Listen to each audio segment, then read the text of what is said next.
selamat siang. Halo. Perspektif baru dengan tamu spesial, yaitu Grace Natali. Grace Natali yang sudah bertahun-tahun dalam pandangan publik sebagai orang media, orang televisi, dan dalam tahun-tahun terakhir sebagai Ketua Umum Partai Solidaritas Indonesia. Tetapi tidak lama lagi kita akan berpisah sementara dengan dia. Atau sudah? Grace ini udah jadi PLT sekarang, udah diganti PLT. Ya, sudah PLT, juga kuliahnya sudah mulai juga, WW. Jadi sekarang Giring udah PLT-nya. Betul, Bro Giring. Terus Grace, kapan mulai sekolah? Kan COVID belum jalan kali itunya, programnya, udah. Sudah mulai, WW. Sudah sudah. mulai, sudah jalan 3 minggu. Sudah. Tapi memang in person. belum bisa berangkat ke Singapura. Ya. Harusnya saya ke Singapura, kuliah di situ, tetapi karena COVID, jadi ada kebijakan dari kampus untuk bisa hybrid begitu, antara yang face-to-face dengan yang online. Semester pertama seperti ini dulu jadi saya juga sambil menunggu nih, udah siap-siap sih segala surat-surat yang dibutuhkan, jadi kalau situasinya sudah agak kondusif, tinggal berangkat ke Singapura. Tapi kuliahnya sudah jalan, tugas-tugasnya sudah banyak, udah jadi anak kampus sekarang. Berapa tahun programnya itu? 1 tahun aja. 1 tahun ya. Jadi 1 tahun kami rakyat Indonesia harus hidup tanpa Grace Natali. Iya, kan Singapura deket juga, jadi kalaupun nanti di sana rencananya akan ada bolak-baliknya ke Jakarta. Rapat-rapat juga kan sekarang semuanya online, apalagi kan saya rasa nggak terlalu banyak bedanya juga sih. Iya. Cuman nggak bisa mampir ke sekretariat dan berharap ketemu Grace ya. Malah ketemunya Giring nanti ya. Giring itu memang sedang sibuk sekali. Iya. Jadi saya juga sedang berusaha mendapatkan waktu wawancara. Tapi nggak apa-apa, yang penting convenience-nya Giring ya. Bro Giring sekarang memang lagi sibuk karena dia sudah mulai belusukan, juga keluar kota juga. Ini kan sudah mau pilkada juga, Jadi sekarang aja ke Semarang. Apakah dalam kaitan dengan kampanye presiden, timingnya memang sudah waktunya gitu? Is it time? Kan Pilpres bukan 30 November ini, tapi masih tahun 2024. Ya, tapi waktu berlalu cepat sekali loh, Iya. Sudah lapor pada presiden ya, saya lihat fotonya di media dan di Instagram. Grace dan Bro Giring. Kami sudah silaturahmi dengan Pak Jokowi. Kaget dia, enggak? Jangan-jangan tadinya Grace mau dimasukin dalam reshuffle yang akan datang. Wah, itu walahu alam, hanya Tuhan dan Pak Jokowi yang tahu. Tapi waktu kami bertemu dengan Pak Jokowi, beliau itu menyambut dengan baik dan malah menyemangati dan sekaligus juga mengingatkan bahwa memang di 2024 itu akan menjadi pemilu yang menarik karena 50% pemilihnya anak muda gitu. Jadi beliau memberikan semangat, kata-kata yang positif. Jadi kami juga melangkah dengan begitu, Iya. Terus ada indikasi yang calon yang bukan anak muda itu apa sudah siap juga? Sebab itu nanti calon saingan Bro Giring. Topiknya sih kemarin itu nggak sampai ke situ, tapi saat ini rasanya sih sudah mulai kelihatan nih, untuk beberapa nama-nama yang terjaring di survei-survei nasional, sepemantauan saya, tapi nggak usah disebut namanya, mungkin WW dan pemirsa juga tahu. Itu kelihatan kok sudah mulai sosialisasi juga, menyapa warga dan sebagainya. Jadi Saya pikir tidak terlalu dini lah. Justru kita bisa membangun engagement lebih kan dengan waktu yang panjang ini ya, supaya nggak terburu-buru dan akhirnya malah mungkin jadi kurang optimal. Sebaliknya juga memerlukan stamina dong, kalau dengan persiapan yang panjang, memerlukan stamina dari Bro Giring dan dari pendukung-pendukungnya untuk bisa bertahan sekian tahun sampai 24. Siap itu. Amin, doakan kalau dari dukungan yang bisa dari keluarga, dari struktur PSI dan sebagainya, kita siap untuk mengawal Bro Giring. Jadi ya inilah makanya kita memilih untuk bergerak mumpung waktunya masih cukup panjang supaya ada ruang buat kita untuk belajar, untuk beradaptasi, untuk ini kan juga baru ya untuk PSI gitu. Jadi kami pikir memang lebih baik ada ruang waktu yang panjang gitu. Saya juga siap loh untuk dukung Bro Giring. Walaupun bukan Grace Natalia, tapi nggak apa-apa lah. PSI pokoknya saya dukung ya. Terima kasih Wewe. Bahkan siap jadi cawapres juga kalau perlu, supaya mengikuti contoh Ma'ruf Amin yang tua gitu, cari orang tua buat jadi cawapres. Siap We. Tapi tentunya objektifnya tidak sepenuhnya, tidak hanya untuk menang kan, tapi untuk ada dampak, ada memberikan message dan pilihan ya. Message apa yang akan dibawakan oleh PSI ini? Ya, sebenarnya juga ingin mengedukasi publik, artinya ini fokus kita dan fokus dunia ada di COVID. Tapi kita tidak boleh abai, tidak boleh lupa bahwa agenda pemilu itu akan terjadi pada tahun 2024. Bahkan sekarang ini sudah mulai kan, nanti tahun ini akan tetap ada pilkada dengan segala keterbatasannya. Jadi jangan karena ada hal-hal yang saat ini menarik energi kita, fokus kita, kemudian kita lupa untuk memikirkan tongkat estafet selanjutnya di tahun 2024.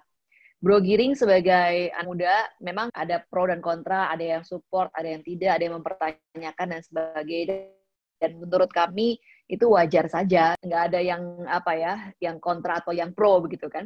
Tetapi intinya kami ingin mengajak publik itu mulai berpikir di 2024 ini ada siapa ya? Kira-kira apa program ditawarkan, kemana arah bangsa ini mau dibawa, dan anak-anak muda kami ingin mengajak anak-anak muda kalau dikatain mimpinya ketinggian kan ada yang gitu. Saya lihat tuh di komen-komen di media sosial. Tapi justru bukankah kita bekerja keras untuk mencapai mimpi itu gitu. Jadi kalau mimpi aja sudah dibatasin, ya repot gitu kan. Dan apalagi terkait politik ya rasanya boro-boro bermimpi tinggi di politik, punya mimpi di politik aja saat ini barang yang langka, apalagi untuk anak muda. Ya. Nah ini saya ingin tanya karena unik ini. Satu, dia calon pertama yang muncul untuk 2024 begitu ya. Kedua, advance time-nya jauh gitu ya. Ketiga, tadinya dia tuh bukan ikon PSI. Ikon PSI itu Grace ya.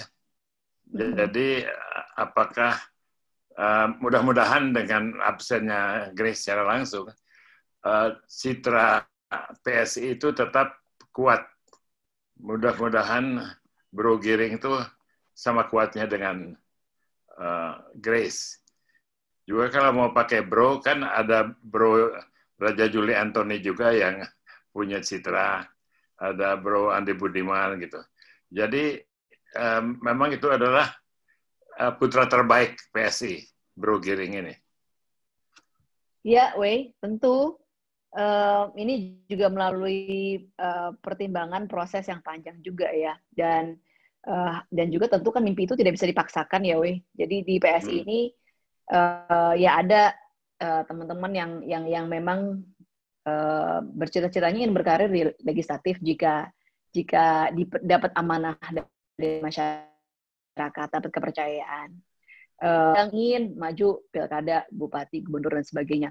Kalau saya sih memang dari awal tidak bercita-cita untuk menjadi presiden, gitu. Jadi dan lagi pula kenapa sih harus ada semacam ada apa ya prasyarat begitu kalau yang nanti bisa dimajukan jadi calon presiden adalah harus ketua umum, kan nggak mesti seperti itu juga, wih.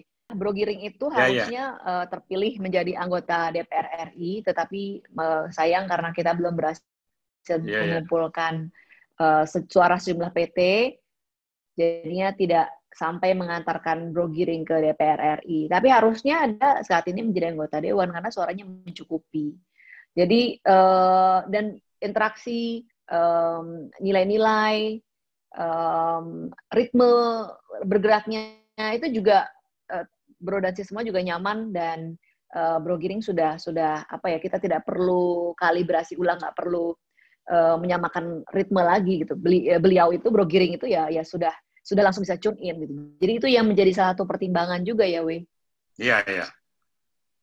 Mungkin juga bagus kalau ada pemanasan begitu ya, debat televisi Bro Giring dengan calon dari partai lain atau yang bukan dari partai, supaya melatih aja gitu bagaimana nanti pada saat terjadinya kampanye. Karena ini ada kemenangan waktu sekarang karena Bro Giring lebih awal mulainya. Mudah-mudahan bisa dimanfaatkan dengan dia mencapai kondisi latihan yang lebih tinggi gitu. Daripada yang latihannya orang-orang yang nggak benar semua gitu ya.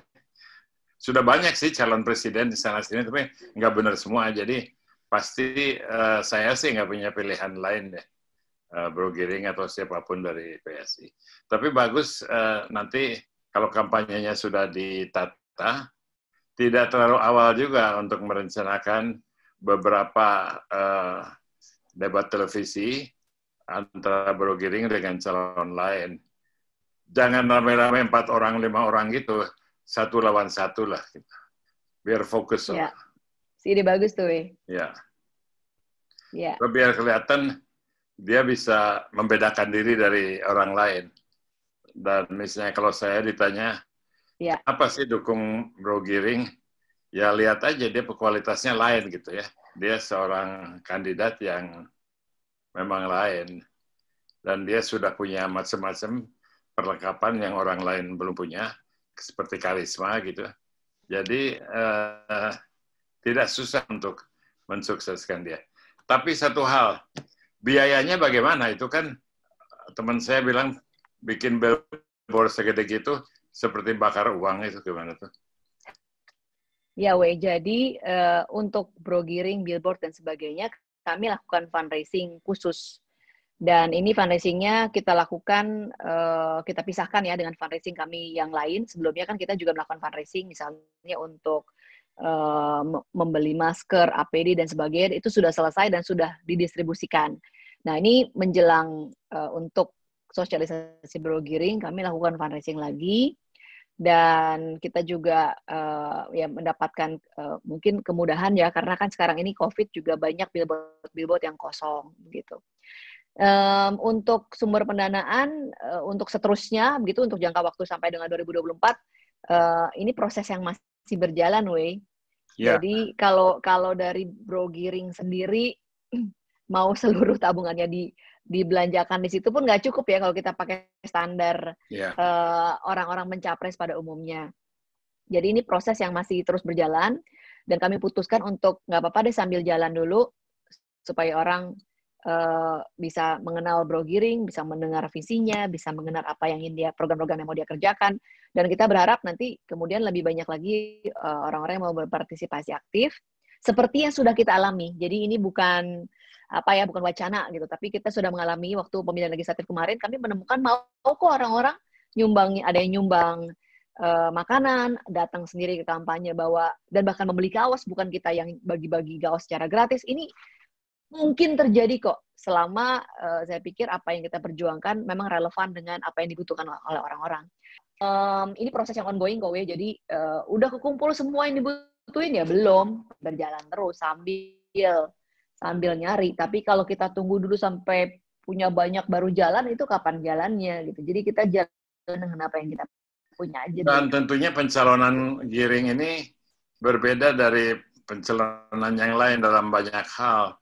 Antara lain kalau calon presiden yang lain sih kali sudah harus punya uang sendiri untuk dibawakan sebagai modal gitu ya. Katakanlah dulu Prabowo segala macam, AHY gitu. Kalau Giring kan saya rasakan tidak akan melibatkan uang pribadinya sebesar itu karena ada dukungan dari partai yang nyata kan. Apa betul ini? Jadi ini memang calon partai gitu ya. Iya, ya seperti yang lalu-lalu juga di PSI ini kan kita kerja sama-sama. Jadi Bro Giring bukan hanya tidak menggunakan pribadinya kalau pakai standar yang selama ini kita tahu ya. Iya, iya. Ya, jadi ya kita selama pemilu legislatif kemarin belajar bahwa ada banyak cara kok untuk bersosialisasi tanpa yang lebih murah, lebih efektif dan partisipatif. Orang mau mendukung kalau kita punya agenda perjuangan yang jelas yang kira-kira relevan dengan orang tersebut. Jadi ini sudah kita putuskan bersama di PSI dan oleh karena itu kita akan berupaya banyak teman-temannya juga banyak sumbang ilmu, sumbang skill membantu supaya kita bisa punya konten-konten yang bagus karena di media sosial itulah istimewanya mau punya uang sebanyak apapun tapi kalau kontennya buruk orang tidak melihat kontennya. Betul. Gitu kan. Betul. Gitu. Itu juga jadi salah satu mungkin keunggulan dari Giring yang berasal dari industri kreatif dan juga kita kemarin pengalaman di pemilihan legislatif kemarin belajar bagaimana memanfaatkan media sosial dengan lebih efektif untuk sebagai platform kampanye yang lebih murah tentunya. Sis Grace, sekarang saya ada pertanyaan yang lebih luas. Kalau dilihat mundur, saya kan menyaksikan PSI sejak itu masih suatu ide dan kita itu ragu-ragu sambil mengharap itu bisa jadi partai yang serius, terus jadi partai yang serius. Tapi juga ada yang berharap itu bisa punya anggota DPR, terus jadi ada yang berhasil, ada yang tidak. Nah, pada umumnya, orang-orang yang mendukung PSI dari awal nih, kira-kira mendapat hasil yang diinginkan atau sudah ada kekecewaan. Jadi ada kegembiraan atau kekecewaan terhadap PSI pada saat ini. Kalau seperti itu rasanya yang paling tepat untuk ditanya ke masing-masing ya Pak. Dan saya rasa kalau ada yang suka atau ada yang enggak, ada yang kecewa dan sebagainya itu kan wajar aja. Tetapi secara umum saya rasa kami tidak mengecewakan yang sudah memilih PSI. Kami berhasil membuktikan apa yang kami katakan ketika masa kampanye bahwa kita akan membuat disrupsi. Itu yang kami janjikan kan? Yang kami janjikan kalau memenangkan voting rasanya hampir mustahil, baru ikut pemilu sekali lalu dapat suara terbanyak. Susah gitu ya. Tapi yang kami katakan sejak waktu masa kampanye adalah kami akan melakukan disrupsi, mengganggu kenyamanan orang berpolitik selama ini. Yang itu tadi seperti yang sudah pernah terjadi ya, skandal lem Aibon misalnya, kan itu yang itu kan banyak sekali, Betul. Dan kami berhasil membuktikan meskipun hanya dengan 8 orang di DKI Jakarta misalnya, tetapi berhasil membukakan mata seluruh orang di Indonesia menjadi bahan yang dibicarakan di media-media sosial maupun media konvensional. Untuk kemudian orang sama-sama melihat ada apa sih di anggaran DKI Jakarta. Itu kan titik awalnya. Jadi disrupsi yang kami janjikan itu sudah kami deliver dan akan terus kami kerjakan. Sebentar lagi juga aplikasi PSI akan bisa dipakai. Ini memang waktunya ternyata cukup panjang membuatnya. Mungkin Wewe masih ingat, kami pernah mengatakan bahwa kita akan buat aplikasi yang memungkinkan anggota Dewan itu dipantau kinerjanya dan diberi nilai seperti kita menilai ojek online. Yeah. Nah ini ternyata prosesnya lumayan panjang, dan kami dapat dapat bantuan juga fundraising. Uangnya nggak ke kita, tapi langsung orangnya nyumbang ini nih, karena ternyata mahal juga kan. Ini saya yang bayarin timnya, nanti hasilnya bisa di PSI pakai. Tapi kita juga nggak pegang uangnya gitu. Nah ini sebentar lagi proses masih tahap beta ya, jadi masih dicoba-coba juga, disempurnakan di mana kurangnya. Tapi sebentar lagi orang juga akan bisa menilai anggota dewan kami seperti yang kami janjikan. Jadi sedikit demi sedikit kami buktikan bahwa apa yang kami janjikan itu kami lakukan, kami deliver, dan kami sedang terus melakukan disrupsi. Meskipun hanya saat ini memang sedikit, hanya ada satu mungkin, hanya ada satu fraksi, atau hanya ada 3 orang, hanya ada 2 orang, tapi satu tapi bunyi, itu pasti bisa melakukan disrupsi. Itu yang kami janjikan dan kami penuhi. Disrupsi ya? Iya. Ya. Nah, disrupsi itu mau nggak mau harus menimbulkan lawan atau musuh gitu ya, atau perlawanan lah. Nggak bisa disrupsi dan orang oke-oke aja gitu ya. Itu sebagian dari peperangan politik. Apakah sampai saat ini PSI ini sudah menemukan lawan-lawan atau antagonis dalam proses politik akibat dari proses disrupsi itu? Ya, sudah banget, Iya. Yang orang-orang yang nggak benar maksudnya. Sudah banget, dan nggak mesti juga yang ideologinya 180 derajat beda gitu. Ada juga yang secara ideologi sebenarnya seharusnya sejalan, tetapi kalau sudah terkait dengan uang itu beda lagi. Nggak ada perbincangan soal ideologi di sana. Yang ada hanya mengisi kantong aja, mengisi pundi-pundi uang. Menurut Grace, uang dan korupsi itu masih merupakan ancaman yang terbesar dibandingkan dengan politik identitas dan ya kadrun gitulah. Jadi apakah uang merupakan masalah utama? Rasanya itu mereka saling bekerja sama deh, saling memberi energi dan saling membantu satu dan lainnya tumbuh gitu, karena kita lihat yang memakai antara lain ya, yang memakai politik identitas ini kan tujuannya untuk mendapat kekuasaan dengan cara yang gampang, tidak perlu memikirkan program-program, tidak perlu yang ribet-ribet lah gitu kan paling gampang jualan politik identitas, Setelah mereka berkuasa, kemudian akhirnya tidak ada keterbukaan dan sebagainya gitu ya, sehingga kemudian berperilaku korup, itu kan sejalan semua tuh, satu ibu satu bapak kali ya. Itu adalah pandangan kenyataan yang harus sangat disebarkan di masyarakat. Soalnya ada yang menyamakan gerakan politik identitas itu dengan suatu gerakan moral. Ya. Lalu saya lihat moralnya nggak ada kan? Betul. Nggak mesti. Ya. Orang diajak turun ke jalan dan sebagainya itu tidak membawakan moral yang baru. Ya. PSI lah yang membawakan modal yang baru ya. Siap, Ya. PSI sendiri suka dicap bahwa dicap dalam hubungan dengan politik identitas dari segi dari segi agama, dari segi etnis, rasial gitu. Masih nggak ada cap yang dicoba dilekatkan pada PSI. Mungkin bagi yang ikut dalam politik identitas, ya cap itu mungkin ada, Tapi buat orang-orang yang